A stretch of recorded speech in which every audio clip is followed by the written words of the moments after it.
On a bright Sunday morning, little Rohan ran to the open field with his brand new kite. The sky was full of colors, red, yellow, and blue kites dancing in the wind. Rohan wanted his kite to fly higher than anyone else's. He ran fast, lifted it high, and smiled as it rose beautifully into the sky. But just as the wind changed, the thread snapped. The kite spun wildly and fell straight into a muddy puddle. Rohan's eyes filled with tears. "My kite is broken. I can't fix it," he whispered sadly. He sat on the grass, ready to give up. Just then, his grandfather walked over and smiled gently.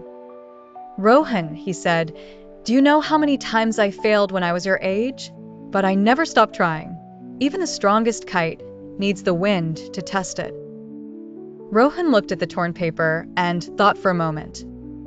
He wiped his tears, picked up the kite, and carefully patched it with tape and patience.